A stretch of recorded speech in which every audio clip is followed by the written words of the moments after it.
The Laundering, Volume 2, Case 01, The Gateway. Volume 1 closed with the verdict.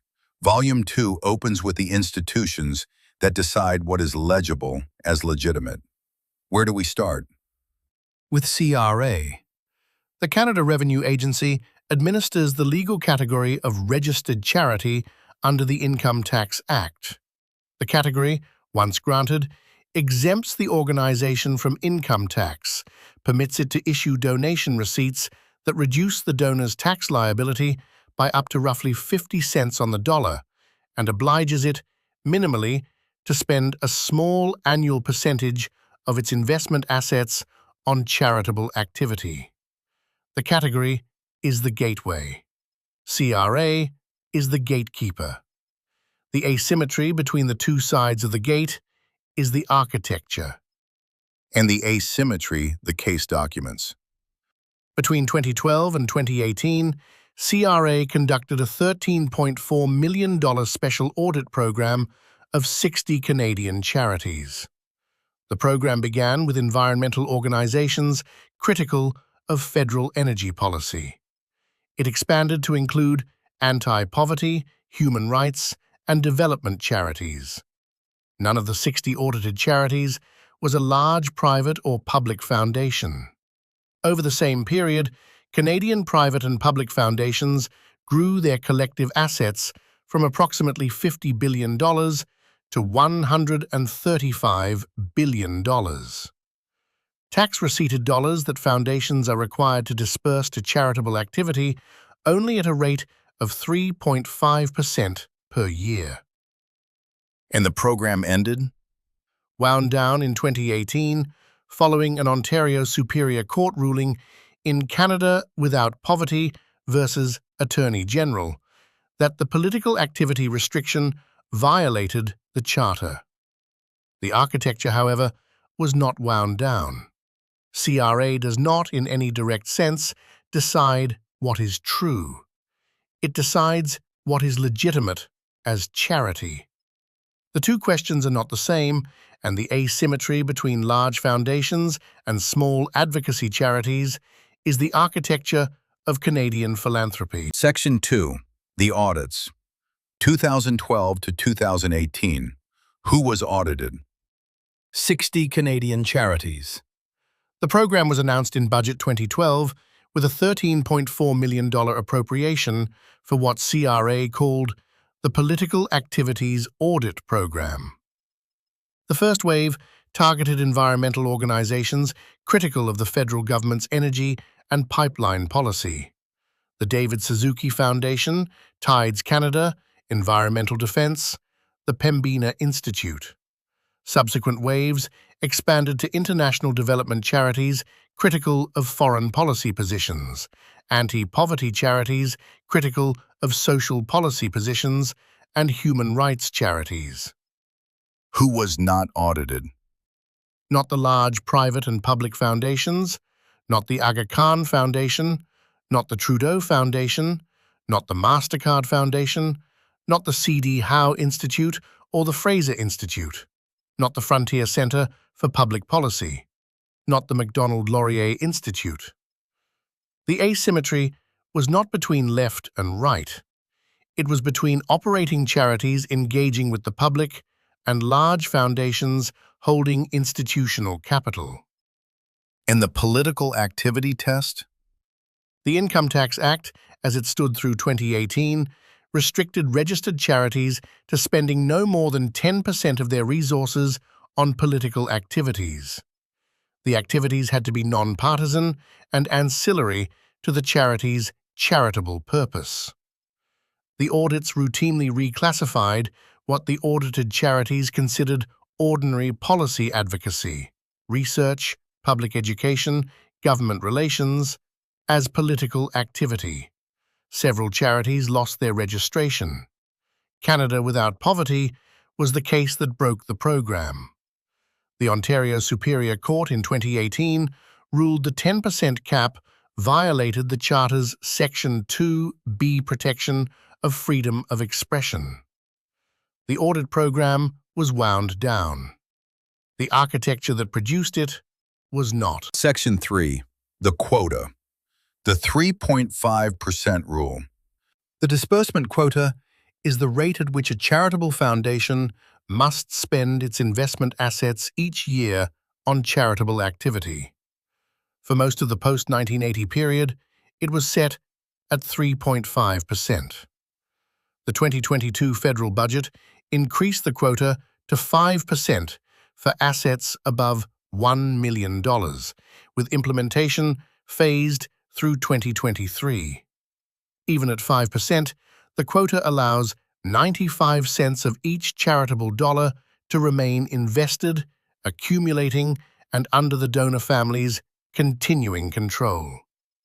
And the pool size. Canadian private and public foundations held approximately $23 billion in 2006. By 2021, the figure was approximately $135 billion, a growth of $112 billion in 15 years, every dollar of which was tax receipted on the way in. The foundation pool grew roughly sixfold. The disbursement obligation grew with it in absolute dollars. The institutional control of the underlying capital by the donor families did not. What does this mean structurally? It means the Canadian charitable sector has, since the 1990s, been the principal mechanism for converting concentrated private wealth into permanent, tax-advantaged institutional structures. The donor obtains a tax receipt for up to 50 cents of every dollar contributed. The capital remains under the donor family's continuing institutional control through the foundation board. The disbursement obligation can be met through grants to other foundations, to operating charities aligned with the family's preferences, or to academic chairs and named endowments. The asset is laundered from private wealth into permanent philanthropy without leaving the family's effective control. The 2012 to 2018 audit program targeted, almost exclusively, the operating charities at the receiving end of this system. It did not target the foundations. Section 4. The Cases. 3 episodes that did not produce audit programs. Episode 1. The Aga Khan Foundation. The foundation is a registered Canadian charity with long-standing ties to political figures across the spectrum. The 2017 Ethics Commissioner report into the Prime Minister's family's 2016 vacation on the Aga Khan's private Bahamian island found Prime Minister Trudeau in violation of conflict of interest rules. The CRA's audit posture toward the foundation during and after that episode is, on the public record, unchanged. Episode 2. The Trudeau Foundation. The Pierre Elliott Trudeau Foundation accepted a $140,000 donation in 2016 from a Chinese-Canadian businessman with documented ties to the Chinese government. The donation was returned in 2023 after media reporting. The foundation's chair and several board members resigned in April 2023. The foundation's federal funding had been initiated by the Chrétien government in 2002, with a $125 million endowment. The CRA's audit attention to the foundation in the period before the 2023 reporting is not documented in any audit program comparable to the 2012 to 2018 Environmental Charity Program. Episode 3. The MasterCard Foundation. The foundation reported assets in 2020 of approximately $49 billion Canadian, making it one of the largest private foundations globally. A 2021 Foundation magazine analysis reported the foundation was not meeting the 3.5% minimum disbursement quota. CRA's enforcement response is not documented in any audit program comparable to the 2012 to 2018 program. The 3 episodes do not establish wrongdoing by any of the foundations. They establish The structural pattern. Large foundations with political proximity have received markedly different CRA enforcement attention than the operating advocacy charities of the 2012 to 2018 program. Section 5. The architecture. The gateway and the asymmetry in the laundering vocabulary. Placement. Concentrated private wealth seeks tax-advantaged shelter. The mechanism by which it obtains that shelter is the federal regulatory category of registered charity administered by CRA. The category, once granted, is the placement. Layering. Through the Section 149.1 categorical architecture, the disbursement quota framework, the foundation governance structure, and the audit disposition asymmetry, the original wealth is layered through an institution that appears, in its public-facing form, to be a charitable enterprise. Integration. The foundation becomes a permanent fixture of the Canadian philanthropic landscape. Its name appears on university chairs, hospital wings, museum galleries, and policy research institutes. The donor class continues to control the underlying capital, the institutional governance, and the strategic direction.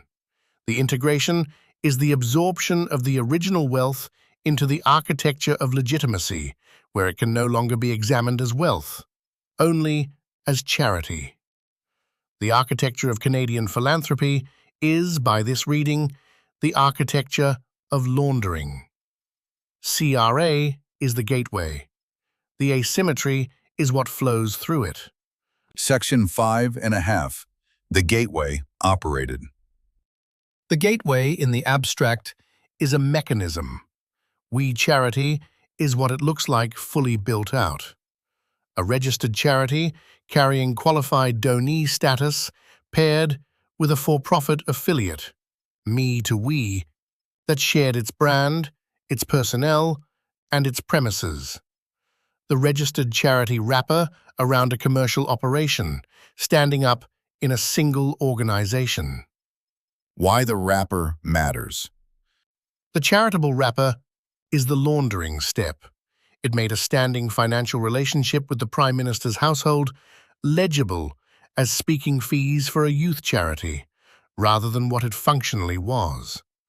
Qualified donee status doesn't merely confer a tax receipt, it reframes the transaction, lending the moral color of charity to payments and proximity that, named plainly, would read differently.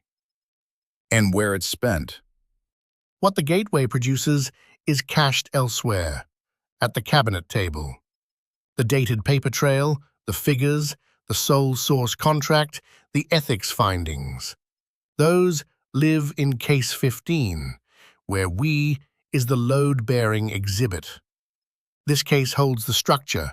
Case 15 holds the receipts. Section 6. Prior work. This argument has been made before.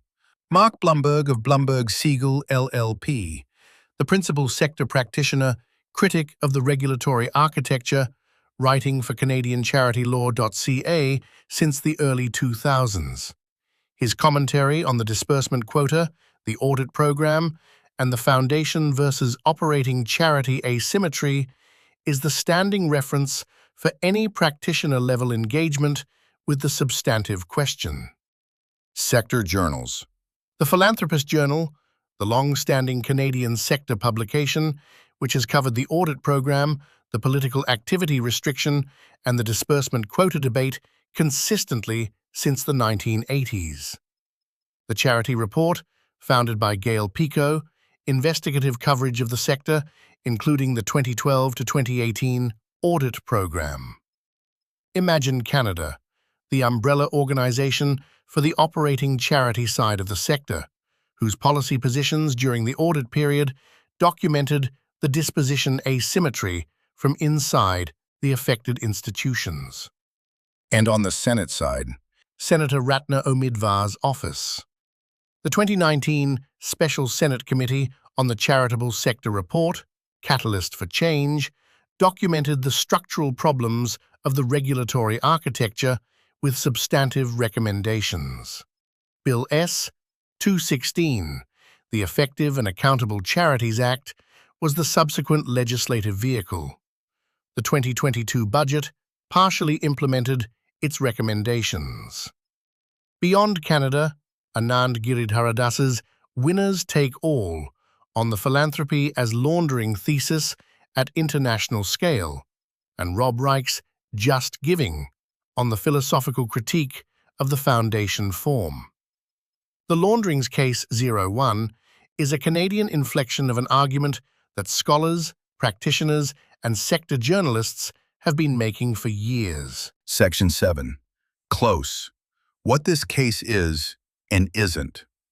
This is not an argument against the existence of the charitable sector, nor against the operating charities that deliver services the public sector has withdrawn from. It is an argument about a regulatory architecture whose enforcement has been documented as asymmetric, whose default disposition is favorable to large foundations and unfavorable to small advocacy organizations, and whose published rules permit the conversion of private wealth into permanent, tax-advantaged institutional structures the donor class continues to control. The conduct of named individuals is not the subject. The architecture is. The architecture is in working order. It is administered by professional civil servants whose individual judgment is, in the vast majority of cases, defensible. The asymmetry the case documents is not the product of any single bad faith decision. It is the product of the operational defaults of an institution that is funded by and accountable to the government, whose own political finance and policy positions are part of the substantive subject of CRA's enforcement choices. All right, leave us with the line. CRA is the gateway. The asymmetry is the architecture. Both statements are true. Their relationship is the story. That brings us to the close of Volume 2, Case 01, The Gateway, from The Laundering, an investigative series on reputation laundering through Canadian and U.S. institutions. Volume 2 opens at the institutions that decide what is legible as legitimate. Cases 02 and 03 of Volume 2 are filed. Case 13 of Volume 1, The Verdict, is the synthesis that opens the door to this volume. The architecture is the subject. Thank you for listening. Section 8. Open Call. From operating charities that were audited under the 2012 to 2018 program. From foundation trustees with primary source knowledge of how their boards have responded to disbursement quota debates. From CRA charities directorate officials, current or former, with corrections to the program budget figures or the audit target counts. From Indigenous organizations. From Indigenous organizations whose access to charitable registration has been constrained by the Qualified Deni framework documented in Case 03 of this volume.